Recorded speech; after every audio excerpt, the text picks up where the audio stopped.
आज की कहानी का शीर्षक है कफन। लेखक मुंशी प्रेमचंद। वाचन मोहम्मद गुलरेज नूर। झोपड़े के द्वार पर बाप और बेटा दोनों एक बुझे हुए अलाव के सामने चुपचाप बैठे हुए हैं और अंदर बेटे की जवान बीवी बुधिया प्रसव वेदना से पछाड़ खा रही थी। रह रहकर उसके मुंह से ऐसी दिल हिला देने वाली आवाज निकलती थी कि दोनों कलेजा थाम लेते थे। जाड़ों की रात थी, प्रकृति सन्नाटे में डूबी हुई, सारा गांव अंधकार में लय हो गया था। घीसू ने कहा, मालूम होता है बचेगी नहीं, सारा दिन दौड़ते ही गया, जा देख तो आ। माधव चिढ़कर बोला, मरना ही है तो जल्दी क्यों नहीं मर जाती, देखकर क्या करूं। तू बड़ा बेदर्द है बे, साल भर जिसके साथ सुख चैन से रहा उसी के साथ इतनी बेवफाई। तो मुझसे तो उसका तड़पना और हाथ पांव पटकना नहीं देखा जाता। चमारों का कुनबा था और सारे गांव में बदनाम। घीसू एक दिन काम करता तो 3 दिन आराम। माधव इतना कामचोर था कि आधे घंटे काम करता तो घंटे भर चिलम पीता, इसलिए उन्हें कहीं मजदूरी नहीं मिलती थी। घर में मुट्ठी भर भी अनाज मौजूद हो तो उनके लिए काम करने की कसम थी। जब 2-4 फाके हो जाते, घीसू पेड़ पर चढ़कर लकड़ियां तोड़ लाता और माधव बाजार में बेच आता, और जब तक वो पैसे रहते दोनों इधर उधर मारे मारे फिरते। जब फाके की नौबत आ जाती तो फिर लकड़ियां तोड़ते या मजदूरी तलाश करते। गांव में काम की कमी ना थी, किसानों का गांव था, मेहनती आदमी के लिए 50 काम थे। मगर इन दोनों को लोग उसी वक्त बुलाते जब 2 आदमियों से एक का काम पाकर भी संतोष कर लेने के सिवा और कोई चारा ना होता। विचित्र जीवन था इनका। घर में मिट्टी के 2-4 बर्तनों के सिवा कोई संपत्ति नहीं। फटे चित्रों से अपनी नंगता को ढके हुए जिए जाते थे। संसार की चिंताओं से मुक्त, कर से लदे हुए, गालियां भी खाते, मार भी खाते, मगर कोई भी गम नहीं। दीन इतने कि वसूली की आशा ना रहने पर भी लोग इन्हें कुछ ना कुछ कर्ज दे देते थे। मटर आलू की फसल में दूसरों के खेतों से मटर या आलू उखाड़ लाते और भून भान कर खा लेते, या 10-5 ऊस उखाड़ लाते और रात को चूसते। घीसू ने आकाश वृत्ति से 60 साल की उम्र काट दी और माधव भी सपूत बेटे की तरह बाप ही के पदचिन्हों पर चल रहा था, बल्कि उसका नाम और भी उजागर कर रहा था। इस वक्त भी दोनों अलाव के सामने बैठकर आलू भून रहे, जो कि किसी के खेत से खोद लाए थे। घीसू की स्त्री का तो बहुत दिन हुए देहांत हो गया था। माधव का ब्याह पिछले साल हुआ था। जब से यह औरत आई थी उसने इस खानदान में व्यवस्था की नींव डाली थी। पिसाई करके या घास छीलकर वो सेर भर आटे का इंतजाम कर लेती थी और इन दोनों बेगरतों का दोजख बढ़ती रहती थी। जब से वो आई ये दोनों और भी आलसी और आराम तलब हो गए थे, बल्कि कुछ अकड़ने भी लगे थे। कोई कार्य करने को बुलाता तो निर्व्याज भाव से दुगनी मजदूरी मांगते। वही औरत आज प्रसव वेदना से मर रही थी और ये दोनों शायद इसी इंतजार में थे कि वो मर जाए तो आराम से सोएं। घीसू ने आलू निकालकर छीलते हुए कहा, जाकर देख तो क्या दशा है उसकी। चुड़ैल का फिसाद होगा और क्या, यहां तो ओझा भी 1 रुपया मांगता है। माधव को बहता कि वो कोठरी में गया तो घीसू आलूओं का बड़ा भाग साफ कर देगा। बोला, मुझे वहां जाते डर लगता है। डर किस बात का है, मैं तो यहां हुई। तो तुम ही जाकर देखो ना। मेरी औरत जब मरी थी तो मैं 3 दिन तक उसके पास से हिला तक नहीं था, और वो मुझसे लजाएगी कि नहीं। जिसका कभी मुंह नहीं देखा, आज उसका उघड़ा हुआ बतन देखूं, उसे तन की सुध भी तो ना होगी। मुझे देख लेगी तो खुलकर हाथ पांव भी ना पटक सकेगी। मैं तो सोचता हूं कोई बाल बच्चा हो गया तो क्या होगा, सोंठ गुड़ तेल कुछ भी तो नहीं घर में। सब कुछ आ जाएगा, भगवान दे तो। जो लोग अभी 1 पैसा नहीं दे रहे हैं वो ही कल बुला कर देंगे। मेरे 9 लड़के हुए, घर में कुछ न था, मगर भगवान ने किसी तरह बेड़ा पार ही लगाया। जिस समाज में रात दिन मेहनत करने वालों की हालत उनकी हालत से बहुत कुछ अच्छी ना थी, और किसानों के मुकाबले में वो लोग जो किसानों की दुर्बलताओं से लाभ उठाना जानते थे कहीं ज्यादा संपन्न थे, वहां इस तरह मनोवृत्ति का पैदा हो जाना कोई अचरज की बात ना थी। हम तो कहेंगे घीसू किसानों से कहीं ज्यादा विचारवान था, जो किसानों के विचार शून्य समूह में शामिल होने के बदले बैठक बाजों की कुत्सित मंडली में जा मिला था। हाँ, उसमें ये शक्ति ना थी कि बैठक बाजू का नियम और नीति का पालन करता। इसलिए जहां उसकी मंडली के और गांव के सरगना और मुखिया बने हुए थे, उस पर सारा गांव उंगली उठाता था।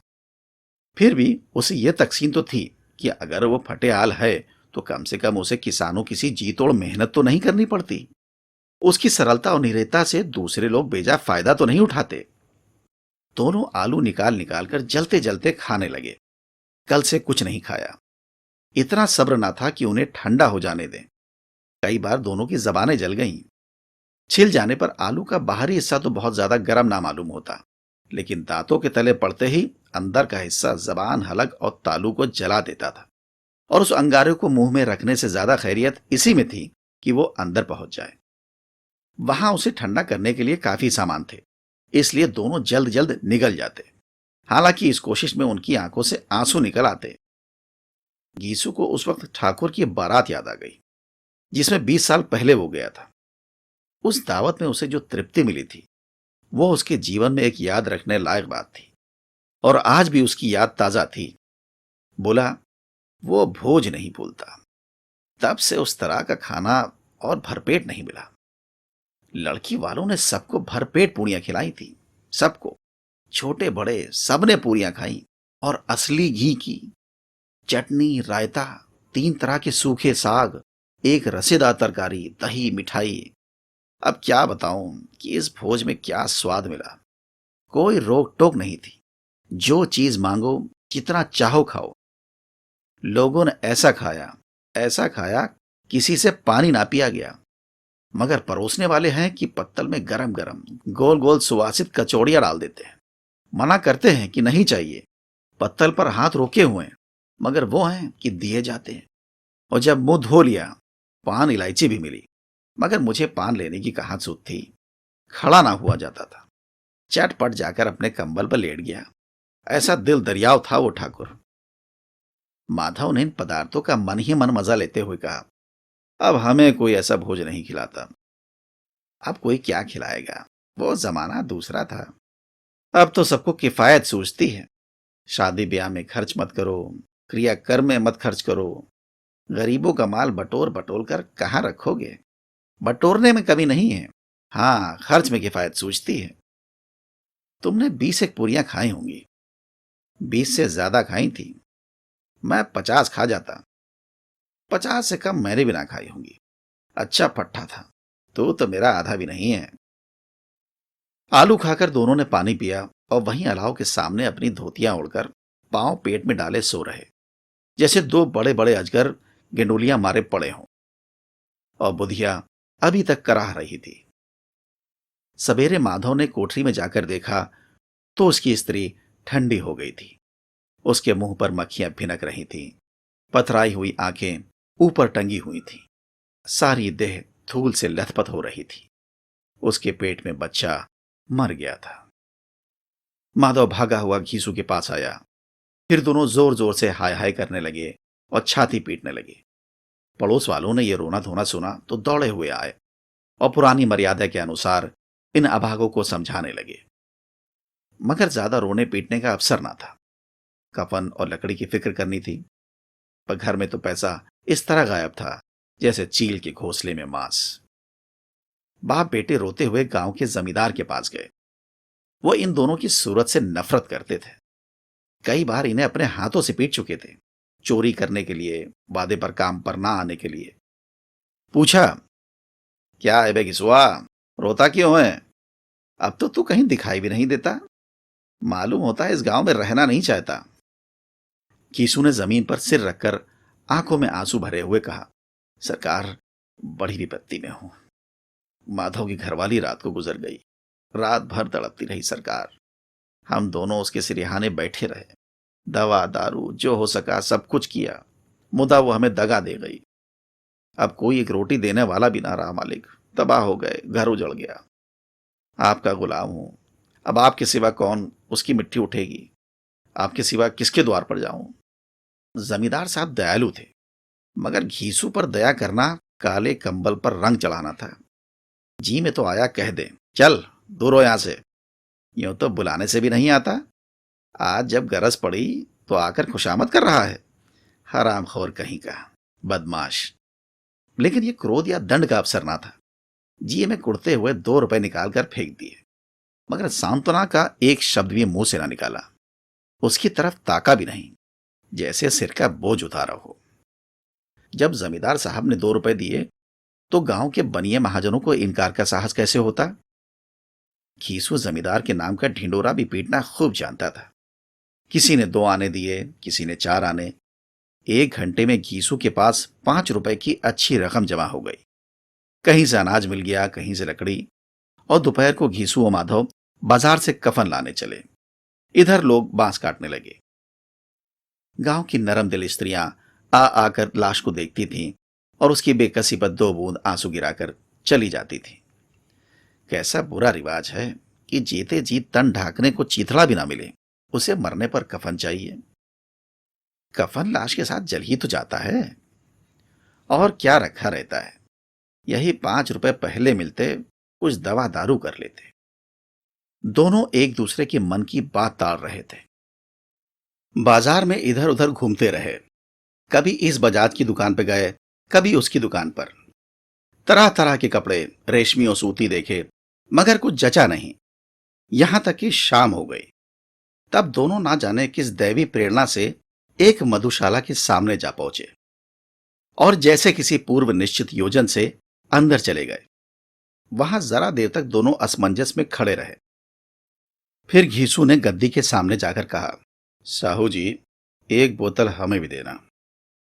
इसके बाद कुछ चिखौना आया, तली हुई मछलियां आईं और दोनों बरामदे में बैठकर शांतिपूर्वक पीने लगे। कई कुज्जियां ताबड़तोड़ पीने के बाद दोनों सुरूर में आ गए। घीसू बोला, कफन लगाने से क्या मिलता है? आखिर जल ही तो जाता, कुछ बहू के साथ तो ना जाता। माधव आसमान की तरफ देखकर बोला, मानो देवताओं को अपनी निष्पापता का साक्षी बना रहा हो। दुनिया का दस्तूर है, नहीं लोग बामनों को हजारों रुपए क्यों दे देते हैं? कौन देखता है परलोक में मिलता है या नहीं? बड़े आदमियों के पास धन है, चाहे फूके। हमारे पास फूकने को क्या है? लेकिन लोगों को जवाब क्या दोगे? लोग पूछेंगे नहीं कफन कहाँ है? घीसू हंसा, अबे कह देंगे कि रुपए कमर से खिसक गए, बहुत ढूंढा मिले नहीं। लोगों को विश्वास तो ना आएगा, लेकिन फिर वही रुपए देंगे। माधव भी हंसा। इस अनपेक्षित सौभाग्य पर बोला, बड़ी अच्छी थी बेचारी, मरी तो भी खूब पिला पिलाकर। अभी बोतल से ज्यादा उड़ गई। घीसू ने 2 सेर पूरियां मंगाई, चटनी, अचार, कलेजियां। शराब खाने के सामने ही दुकान थी। माधव लपक कर 2 पत्तलों में सारा सामान ले आया। पूरा 1.5 रुपया और खर्च हो गया। सिर्फ थोड़े से पैसे बच रहे। दोनों इस वक्त शान से बैठे हुए पूरियां खा रहे थे, जैसे जंगल में कोई शेर अपना शिकार उड़ा रहा हो। ना जवाबदेही का खौफ था, ना बदनामी की फिक्र। इन भावनाओं को उन्होंने बहुत पहले ही जीत लिया था। घीसू दार्शनिक भाव से बोला, हमारी आत्मा प्रसन्न हो रही है, तो क्या उसे पुण्य ना होगा? माधव ने श्रद्धा से सिर झुकाकर तस्दीक की, जरूर से जरूर होगा। भगवान तुम अंतर्यामी हो, उसे बैकुंठ ले जाना। हम दोनों हृदय से आशीर्वाद दे रहे हैं। आज जो भोजन मिला वो कभी उम्र भर ना मिला था। एक क्षण के बाद माधव के मन में एक शंका जागी। बोला, क्यों दादा, हम लोग भी तो एक न एक दिन वहां जाएंगे ही। घीसू ने इस भोले भाले सवाल का कुछ उत्तर न दिया। वह परलोक की बातें सोचकर इस आनंद में बाधा न डालना चाहता था। जो वहां वो लोग हम लोगों से पूछें कि तुमने कफन क्यों नहीं दिया, तो क्या कहेंगे? कहेंगे तुम्हारा सिर। पूछेगी तो जरूर। तो जानता है कि उसे कफन ना मिलेगा? तो मुझे ऐसा गधा समझता है? 60 साल क्या दुनिया में घास खोदता रहा हूं? उसको कफन मिलेगा, और इससे बहुत अच्छा मिलेगा। माधव को विश्वास न आया। बोला, कौन देगा? रुपए तो तुमने चट कर दिए, वो तो मुझसे पूछेगी। उसकी मांग में सिंदूर तो मैंने ही डाला था। घीसू गर्म होकर बोला, मैं कहता हूं उसे कफन मिलेगा, तो मानता क्यों नहीं? कौन देगा बताते क्यों नहीं? वही लोग देंगे जिन्होंने इस बार दिया। हाँ, अब की रुपए हमारे हाथ ना आएंगे। ज्यों ज्यों अंधेरा बढ़ता था और सितारों की चमक तेज होती थी, मधुशाला की रौनक भी बढ़ती जाती थी। कोई गाता था, कोई डींग मारता था, कोई अपने संगी के गले लिपटा जाता था, कोई अपने दोस्त के मुंह में कुल्हड़ लगाए देता था। वहां के वातावरण में सुरूर था, हवा में नशा। कितने तो यहां आकर एक चुल्लू में मस्त हो जाते। शराब से ज्यादा वहां की हवा उन पर नशा करती थी। जीवन की बाधाएं खींच लेती थी और कुछ देर के लिए वे भूल जाते थे कि वो जीते हैं या मरते हैं, या ना जीते हैं ना मरते हैं। और ये दोनों बाप बेटा अब भी मजे से लेकर चुस्कियां ले रहे थे। सबकी निगाहें उनकी ओर जमी हुई थी। दोनों कितने भाग्य के बली हैं, पूरी बोतल बीच में है। भर पेट खाकर माधव ने बची हुई पूड़ियों का पत्तल उठाकर एक भिखारी को दे दिया, जो खड़ा इनकी ओर भूखी आंखों से देख रहा था। और देने के गौरव, आनंद और उल्लास का उसने अपने जीवन में पहली बार अनुभव किया। घीसू ने कहा, ले जा, खूब खा और आशीर्वाद दे। जिसकी कमाई है वो तो मर गई, पर तेरा आशीर्वाद उसे जरूर पहुंचेगा। रोए रोए से आशीर्वाद दे, बड़ी गाड़ी कमाई के पैसे हैं। माधव ने फिर आसमान की तरफ देखकर कहा, वो वैकुंठ में जाएगी दादा, वो वैकुंठ की रानी बनेगी। घीसू खड़ा हो गया और जैसे उल्लास की लहरों में तैरता हुआ बोला, हाँ बेटा, वैकुंठ में जाएगी। किसी को सताया नहीं, किसी को दबाया नहीं, मरते मरते हमारी जिंदगी को सबसे बड़ी लालसा पूरी कर गई। वो ना वैकुंठ में जाएगी तो क्या ये मोटे मोटे लोग जाएंगे, जो गरीबों को दोनों हाथों से लूटते हैं और अपने पाप को धोने के लिए गंगा में नहाते हैं और मंदिरों में जल चढ़ाते हैं। श्रद्धालुता का ये रंग तुरंत ही बदल गया। अस्थिरता नशे की खासियत है। दुख और निराशा का दौरा हुआ। माधव बोला, मगर दादा, बेचारी ने जिंदगी में बड़ा दुख भोगा, कितना दुख झेल कर मरी। और वो आंखों पर हाथ रखकर रोने लगा, चीखे मार मार कर। घीसू ने समझाया, क्यों रोता है बेटा, खुश हो कि वो माया जाल से मुक्त हो गई, जंजाल से छूट गई। बड़ी भाग्यवान थी जो इतना जल्द माया मोह से बंधन तोड़ दिए। और दोनों खड़े होकर गाने लगे, ठगनी क्यों नैना झमकावे ठगनी। पियक्कड़ों की आंखें इनकी ओर लगी हुई थी और ये दोनों अपने दिल में मस्त गाते जाते थे। फिर दोनों नाचने लगे, उछले भी, कूदे भी, गिरे भी, मटके भी, भाव भी बनाए, अभिनव भी किए और आखिर नशे से बदमस्त होकर वहीं गिर पड़े।